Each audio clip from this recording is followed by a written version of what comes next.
We have been hearing that knife and drug crime has contributed to the emasculation of British policing in Britain. This is according to former police chiefs. County lines networks, which use vulnerable people to sell drugs, have been highlighted as a major issue. New research suggests that primary school children in England and Wales are being specifically targeted by gangs. Bringing some information from the charity The Children's Society, it has found that the youngest child was aged 7 and had been involved in activities including couriering drugs. It also found that the number of 10 to 17-year-olds who were arrested outside London for intent to supply drugs has risen by almost half, and it says this is a key sign of exploitation through county lines. And the number of children being trafficked to sell drugs in areas away from their homes has risen from 69, that was in 2016, to 132 in 2018. Well, with us now is Lucy Dacey from the Children's Society and Corey Johnson, a music producer who works with vulnerable young people in London. Good morning to you both. Lucy, just explain to me, when this research was undertaken, what were you expecting to find? Well, we were expecting to find a rise in county lines because we know that the police and social services are getting better at identifying these young people. Can we just explain? I know we try to explain it, but county lines, it's not a phrase that everyone will be familiar with. No, not at all. So it's where young people are groomed and forced to sell and traffic drugs around the UK. And when we say that, we kind of lose, I think, a little bit of a sight of the vulnerability and what actually happens to these children. So these are children that are sometimes forced to carry drugs inside their own bodies, forced to go missing for weeks on end and be in really squalid conditions. And the trauma that these young people experience is absolutely massive. But what sometimes happens, unfortunately, is they're picked up and dealt with as a drug dealer rather than recognised as a victim of modern slavery, which is what they are. Corey, I mean, your experience is invaluable in this situation because you're now a successful music producer, but you were a gang member in the past. We're hearing about children of 7 or 8 years old who are involved in this. Does that chime with some of the things you saw previously? Just saw and still seeing now. This is a problem that's continuous within our communities, and it's no longer just a problem within the urban or the black community. This is a problem across the UK. This is the poor communities that, through the lack of support services that their parents have, they're not able now to even have some of their basic needs met. What's your experience? My experience is that I've been one of those vulnerable young people that was then with the elders who wanted to be cool with the gang, and then gone from being what would then be classed as the victim to being the aggressor. How old were you when that began? I think really my first I was really straight, really good kid until my teens, and then life really changed once my sister was born. I had the opportunity to get a little bit more freedom.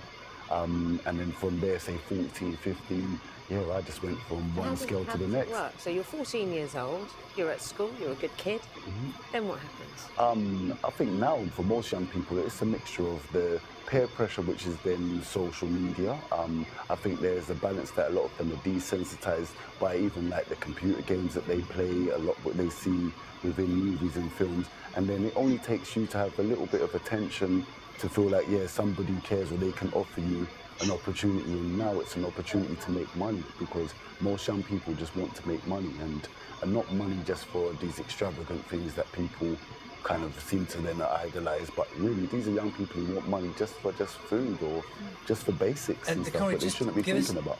Give us a sense, Corey, of what the turning point for you was. Because one of the important things about highlighting the problem is to try and work out how you reach some of those youngsters who might have been as you were then. What was the turning point for you? Finding something that I was interested in and passionate about.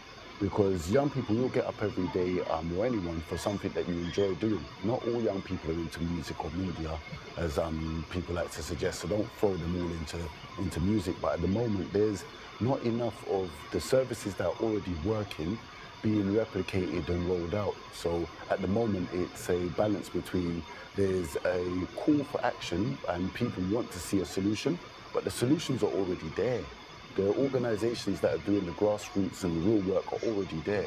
So the time is then to have an action. So as an organisation, I've put together a plan with a really strong team, and we're calling on a knife amnesty and asking the police and the mayor to join us in the efforts that we're doing as a community, because these are community problems that have community solutions. Lucy, it's interesting. One of the points that Corey made was it's not just poor black kids that are struggling now or that are being targeted. This is community-wide, this is country-wide as well. It's not even just the main cities as well, rural areas as well. What are you seeing? Yeah, absolutely that children anywhere are targeted. As you talked about, it's people that don't have a sense of belonging, people that feel like actually they're groomed and the groomers make them feel like they care about them and they love them and there's someone that actually is there for them. And that can happen to anyone from any community. So how can that initial relationship, how can that be broken or, prevented from even being established? I think that's why early education for parents and carers and teachers is so critical. So we talk about some of the warning signs that a child might be getting involved in child criminal exploitation to try and disrupt that. So that's things like them having unexplained gifts, their behaviour changing, getting more mobile phones, using language that they shouldn't actually know. You should be like, well, why does my child know that term? Where have they heard that term before? And actually then it's about them being really encouraged to go forward to social services and ask for support. It's a really interesting point. And you're not here to talk about politics, but it is inescapable we've got a race to be Prime Minister at the moment. And in amongst many of the promises, we've got promises about police numbers, for example. We are discussing this morning the issues around knife crime. There's people concerned that it's lawlessness. I mean, how do you square... Where is the place of policing in this, as opposed to social care, which many people is so ignored? How do you see that? So I think police are unfortunately often the first people that pick up these children, so they might be arrested for a crime, but actually there's lots of warning signs before that. So we see children being excluded from school, children with a learning disability, children going missing. And actually police numbers play a factor, but the local government associations say that there's a £3 billion black hole in children's services. And I saw you nodding. By the point at which a youngster is with the police, comes to the attention of the police, presumably a lot of damage has already been done. Yeah, the damage has been done. It's not irreversible at that stage, but then the preventative measures are not taken. It's almost as if as soon as you've then made one mistake, and then that's you for life. And I think that demonisation of young people who, it doesn't excuse their behaviour, but sometimes who have then maybe found themselves in an unfortunate situation. Once you've made that one mistake, it seems almost as if you can't turn back or turn away. And I think that the problem with the community and the police is that the police need to be trained. You have a problem where the police are policing a community that they don't understand.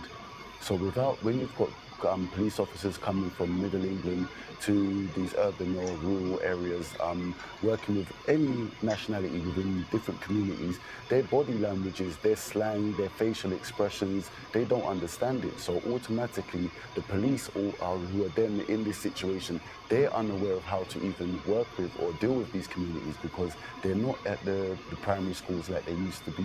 They used to have like police discos for these young kids. They used to have a presence in the community when it wasn't harassment, it was... Again, comes back to funding.